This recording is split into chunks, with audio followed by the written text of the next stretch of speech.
We are live. Kelly, welcome. Appreciate you taking time to talk with me. Kelly Woodley, regional property manager, and her company oversees things like the Orchard Mall, and which contain a lot of retailers. And so, when your PR group reached out to me, they had mentioned that a lot of your retailers are doing a lot of clever things to do business in today's world, and so I wanted to have you on the slide because I think a lot of people are trying to figure out concern for a lot of these retail companies, other retail companies that can learn what other people are doing and thinking, but also how can we support them and do business while still being safe and at home. So welcome. Thanks for taking time to talk with me. What are you seeing in the retail space right now, especially as it pertains to Orchard Mall? As the property manager for Orchard Mall, I myself was incredibly impressed by how quickly our retailers adapted to such a fearful and unknown time. It was amazing to see how quickly they put virtual programs in place. They put delivery options that they didn't have before, curbside pickup. Very, very impressive for some of these long time brick and mortar operators to just respond so quickly. It's been remarkable. Yeah. So let's talk about that. Let's talk about, because I think a lot of people learn from that. Let's talk about what they are doing virtually first, and then maybe talk about curbside, because I think there's many retailers, not just in Metro Detroit, but all over the country/world that may be able to pick up an idea or two. And then let's start with virtual. So what are they doing to kind of recreate and build their business virtually?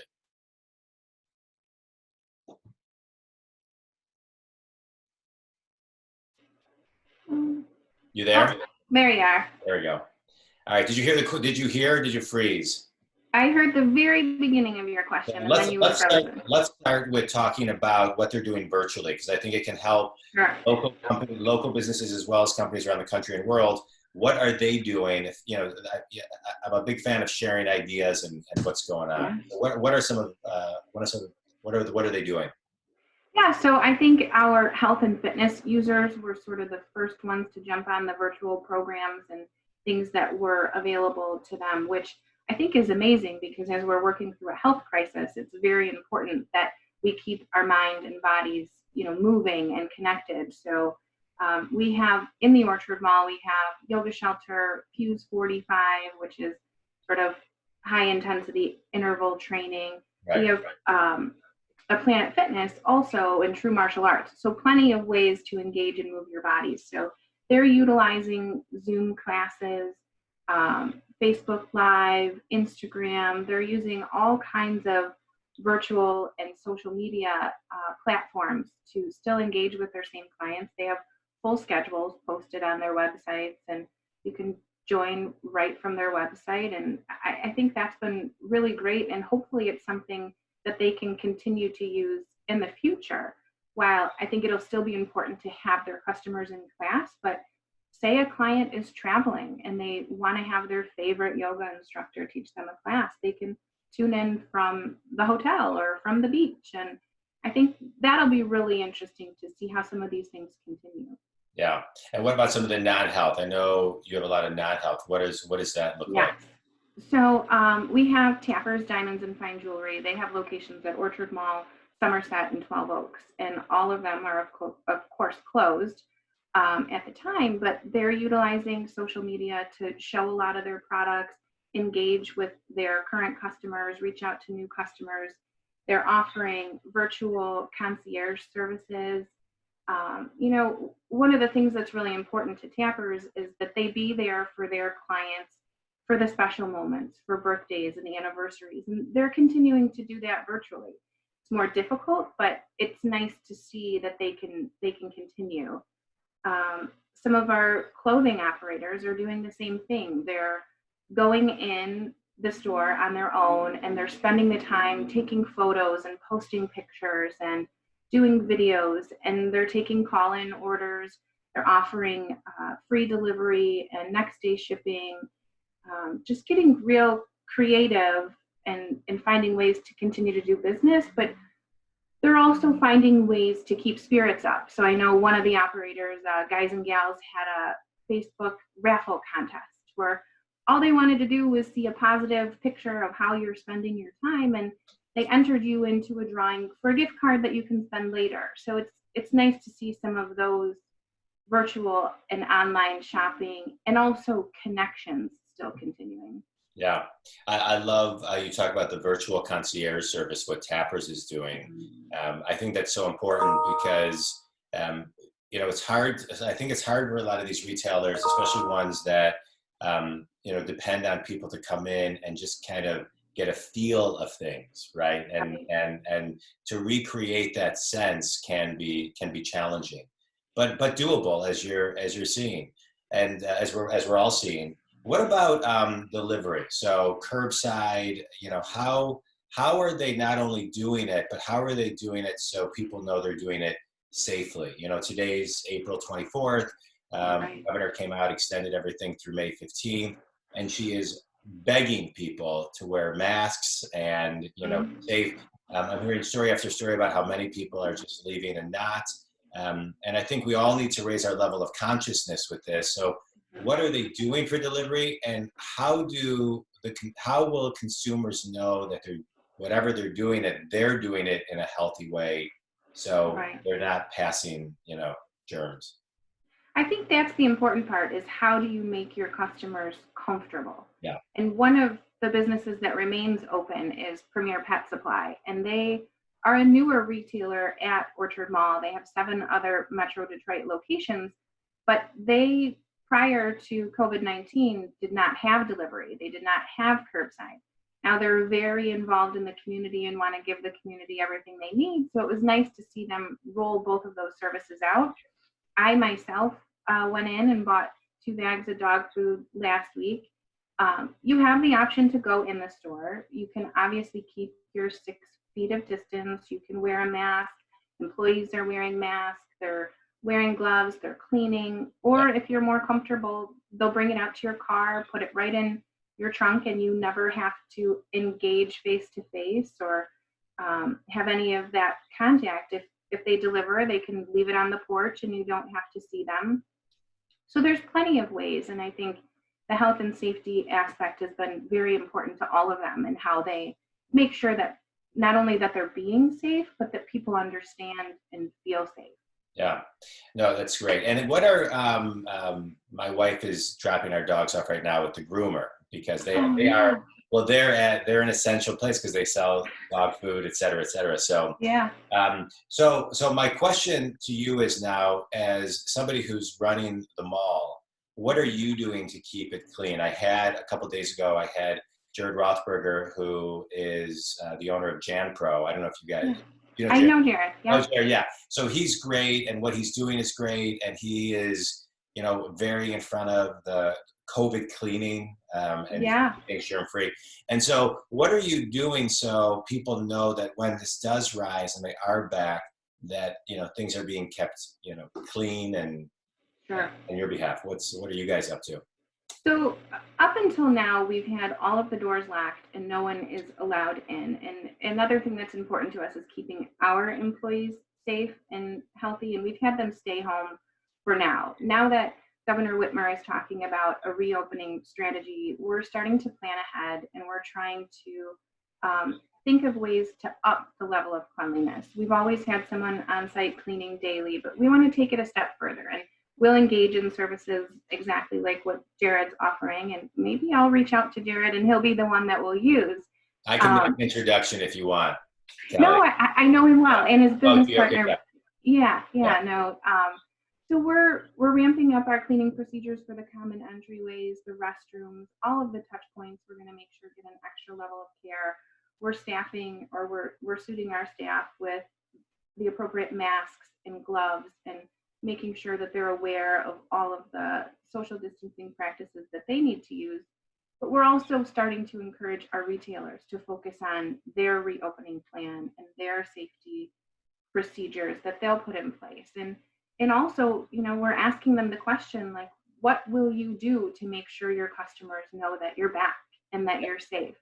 So we're starting those conversations now. Yeah, and I think that's important too, because this too shall pass. We will all get through this.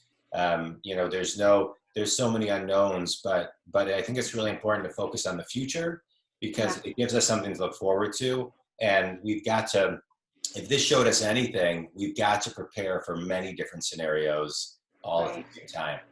That being said, as they are prepping for this, what, from your perspective, what does retail look like in the future, right? I think this is going to change a lot and add another dimension, maybe not change, but add another dimension to retail shopping. We saw it when Amazon came into the market, how it changed things. Mhm. And I think for a short time, curbside and a lot of these virtual concierge, which was typically maybe for VIPs or whatever. So Right. how is it going to evolve retail?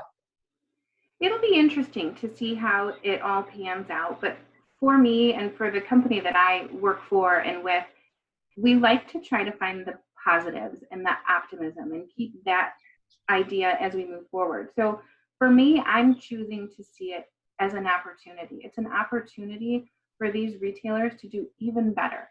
They're still going to have the people that want to come in and they want to touch things and they Right. want to have their conversations with the brick and mortar proprietors because they have the relationships and they do so well. But they're now going to be more prepared to do more. And I'm hoping to see an increase in sales at some point. Obviously, it's not going to be right away. We have some rebuilding to do, but I think we can take this as an opportunity to institute further platforms to better retail. I would agree. I think, obviously nobody wished for this. My heart goes out and prayers to all of those Thank affected. And you. we all need to be extra safe and have a higher level of consciousness for, the next 2 years. But I agree with you. There's a lot of conscious capitalism that will evolve from this. And I think it's layering in a lot more consciousness of Mhm. people. But there are opportunities, and it's the responsibility of each individual retailer in this case to do what you're doing and to share ideas so everybody can elevate. Let me ask you a question. The retail world is being hit really hard right now. And so, what does retail space look like, moving forward from your perspective? Because I think this is showing people on your, with what you shared, that you can scale and you can leverage and you can grow your business, much, much faster and more organically than maybe you thought you could in the past. Right? Mhm. There's less barriers. So, Sure. just speak on that a little bit, like, as far as retail space, what does retail space look like from your perspective moving forward? Obviously, as a landlord's representative, I'm hoping it doesn't change the footprint of the retail stores drastically, and I don't think that it will. I mean, we had Amazon come in, and everyone was asking, is Amazon killing retail? And I continue to answer that question with no. It's just a different take on it, and it's how you respond. So I think there will still be a need for space, and people want to have those relationships and touch points. I'm just hoping it's just an added layer to their success. I Yeah. think I don't know that it will change that much in a backwards way. I'm hoping it will just keep moving us forward. Yeah, good. Let's talk a little bit about, you mentioned this earlier, letting people know when people are, open again, some of the raffles that are happening. To me, this is a time to really grow relationship capital. People are spending Absolutely. less money, but really the time to evolve and get closer with your clients and the people who may be your clients. How are you as a company building your relationship capital in a time where maybe some of your clients are having a hard time paying rent? Hmm. Well, luckily for us at Orchard Mall, we've previously made the investment in relationships, in community. We are very tightly knit with the West Bloomfield community, the township, the police, all of the groups that are in the community doing well. So we have a lot of relationships. And what I'm seeing and that I love is that everyone is banding together. Yeah. So, everyone that has a platform is looking to reach out to those that need to spread the message. So we're trying to have those conversations similar to how I'm talking with you today, which is, it's wonderful. We're just Yeah. trying to continue to put the word out, what these retailers have to offer and how to access it. Yeah, I think working together, there's a lot of things. Or I just saw a picture on social media. It showed, I can't remember the exact time frame, but I think it was LA in 2008 and then LA today. And you can see all the mountains behind the buildings. Have you seen that picture? Mm-hmm. And Yeah. I think we're going to come out of this kinder, more conscious people, more united, being able to help each other. But I also think it's going to cause us all to slow down a little bit and pause and get back connected to our values, personal values, live the values from a business perspective that are on our wall. What are you thinking some of the lessons are going to be that come from this, just universal lessons? Yeah, I mean, I love the question because that's something that I have been feeling very grateful for. We all move so very fast. I manage 12 properties on my own. My husband's a teacher. I have 13-year-old twins. So having this time to spend together and focus on what is important, I think will go a long way for all of us. And to take some of those values and lessons and even just the pause and the breath Yeah. into how we move forward, I think it has to help, and it does have to make us kinder and more appreciative and just grateful for what we have. Yeah. Yeah, and I'll add on to that. I'm a big fan, and based on what you just said and what you said before, I'm a big fan that everybody needs a minimum of 3 mentors. And I think now people are really realizing the power of a mentor. Sharing ideas, collaborating ideas. This retailer calling this competitor. When we saw this all go down, all the TV stations were on together. It was like the first time they had ever, co-hosted together events, and we're seeing that over and over again, just competitors joining together. And I really do think that will stick because there's so many mentors for all of us to grow from. And I think that's going to be another element that we're going to see. I hope so. Yeah, I think so. Yeah. So so as we kind of finish up, let me ask you this, a couple, speed round questions for you. Favorite recent book? Oh my gosh. I don't know. I don't read a whole lot just because I spend so much time moving. I did a couple of good audiobooks before things slowed down. Yeah, what are some good audiobooks? They're escaping my mind. They were, mostly focused on leadership and how to better grow my team. But the titles are jumping out of my head. It's all right. Listen, we're putting you on the spot. Don't be embarrassed. I think, I always like asking people, if there's a book or an article or something. But in closing, what wisdom or advice would you give people who are listening now? This is going to be on YouTube and iTunes and all that. But what piece of advice would you give people, right now as they're kind of sitting here April 24th? I think just to slow down and to try to come from a place of gratitude and hope and know that this is just another thing, a terrible thing that we have to experience, and we will get through it. And, we're all going to come out better as long as we continue to have the right conversations and reach out to the appropriate mentors. I just think it's just be more mindful and more positive. Yeah, I'm a big fan that gratitude will get you back to center, and there's nothing more important than gratitude. And I think we're seeing the importance of people managing from their hearts and giving. And my thoughts go out to all the people on the front lines and all of those helping and making a difference. And I thank Kelly. Thank you for sharing. There's so much power in ideas, and what I was so intrigued by when Joan reached out to me, Joan Frank reached out to me about having you on the show, was because she said your retailers are coming up with so many ideas and so creative, and if we can all share some ideas that spark an idea, then we all help each other a little bit, and it has a great ripple effect. So I appreciate you taking time to share your thoughts and the market and what's going on today. And I wish you and your family and everybody at Orchard Mall and within your business good health and stay safe.